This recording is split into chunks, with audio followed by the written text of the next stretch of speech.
सादर प्रणाम। महर्षि पतंजलि जी ने कहा है, योगा चित्त वृत्ति निरोधा, अर्थात तो चित्त की वृत्तियों का नाश करे, जो मन की वृत्तियों का नाश करे, वही योग है। पतंजलि योग सूत्र में योग के अष्टांगिक मार्गों का वर्णन किया गया है।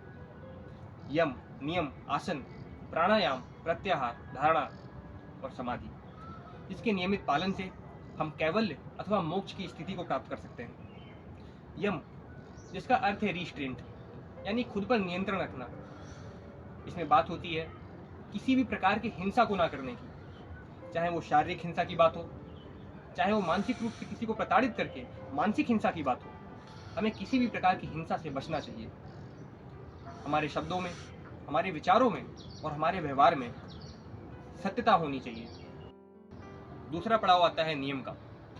नियम में महर्षि जी बात करते हैं शौच की। शौच का अर्थ है शारीरिक, मानसिक और आंतरिक शुद्धि से हमें अपने मन, मस्तिष्क और शरीर में अच्छे पदार्थों का और अच्छे विचारों का सेवन करना चाहिए। कोई भी परिस्थिति क्यों ना हो, अच्छी, बुरी, लाभ, हानि, हर परिस्थिति में हमें सामान्य रूप से व्यवहार करना चाहिए।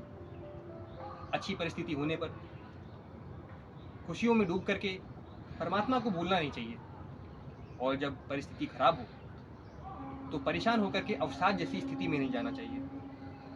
फिर तीसरा पड़ाव और सबसे महत्वपूर्ण, वो है आसन।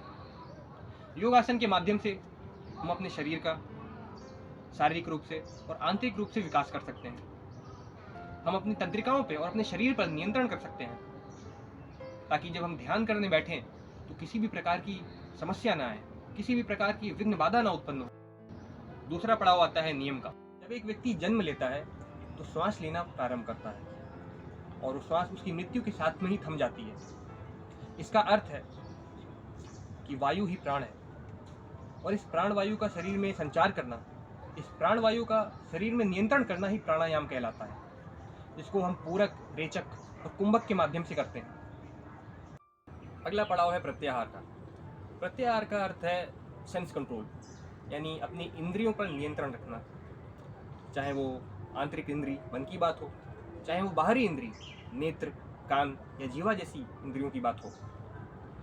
हमारे नेत्रों ने कहा कि कुछ अच्छा देखने का मन कर रहा है, तो हम नेटफ्लिक्स जैसी चीज़ें देखने लगते हैं। हमारे जीवा ने कहा कुछ बढ़िया खाने का मन कर रहा है, तो तरह तरह के पदार्थ का सेवन करने लगते हैं। हमारे कान ने कहा कुछ बढ़िया सुनने का मन कर रहा है, तो तरह तरह के म्यूज़िक हमारे लिए उपलब्ध है।